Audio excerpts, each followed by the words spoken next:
In an effort to try build up an Avengers series using the Marvel Legends line, I really needed a Hulk figure, and I saw that there was this 20th anniversary figure released some time ago, and he was on a cheap enough sale that I decided to buy him. He was down from 100 NZ to 70 NZ, which is the most amount of money that I've ever spent on a figure, but seeing him now in person, I can totally see why he was priced that way. So this is the 20th anniversary edition of the Hulk, released last year. He looks very cool in this special box that I almost didn't want to open him. He is based on the likeness of the Toy Biz toys that released when I was a kid, so I'm very nostalgic to this idea of a figure. They used to be packaged with comic books, and you could go into a toy store and see hundreds of them stocked on shelves at one given time. Action figures that are specifically targeting me through selling me on nostalgia really works, because my Hulk toys were not nearly as detailed and articulate as this one is. I look at the size of him compared to some of the standard figures that I've bought recently as well. This is the standard box for figures released now, and this is the box for the retro figures. You can see that he's giant compared to those figures, so immediately it feels like it might be worthwhile.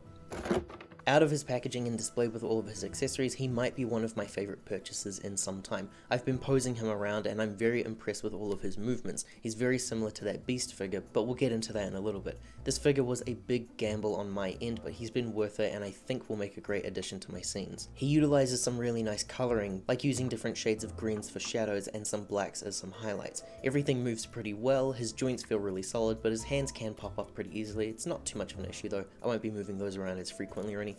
His hands are also a softer plastic. They feel quite rubbery to me, which I personally do really like for bigger, bulkier characters like this who can hold on to objects. His pants are really great. I really wanted a Hulk figure with a vibrant shade of green for his skin and that bright dark purple kind of mix. The one in comics where it would be a really bright standard color, but it feels like it's mixed in with some shadows. The pants here feature some white tears from, I assume, maybe a shirt or just the inside material of the shorts. I really like how those tears look detail wise. He's a gorgeous figure all around. A quick size comparison to a Captain America figure showing how tall he is. He completely towers over these regular 6-inch figures. His hands are so wide that they can also hold on to other figures. He includes a couple of extra accessories. First is this helmet of a Mandroid. I had to Google what this thing was. I've seen toys of Mandroids and apparently this head is a reuse from those action figures but just been recolored, so that's pretty cool. If you had the actual Mandroid figure, this head supposedly would fit quite nicely. Hulk can hold on to it in his hand to make it look like he's just battled one.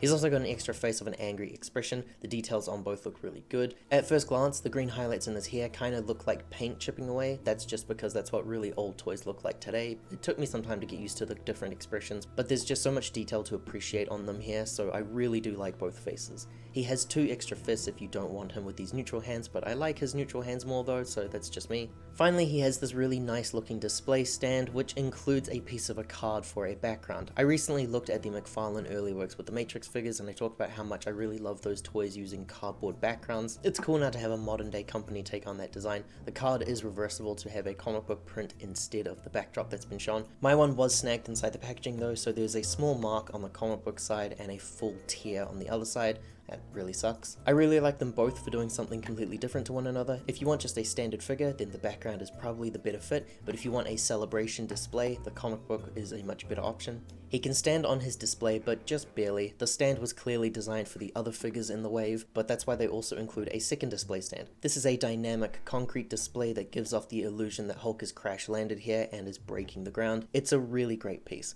The green parts here I think are supposed to represent gamma radiation reacting to Hulk's landing. I love the intrinsic details of this piece, and there are 2 pegs for him to clip into. It really just completes that figure for me. I've been very satisfied with him since opening, and it makes me more excited about trying to finish my collection. I'm personally not too worried about the anniversary figures of Iron Man and Captain America, but I do really like that Toad figure, so he's very high on my wishlist right now. I don't think there could have been a better Hulk figure for me to get.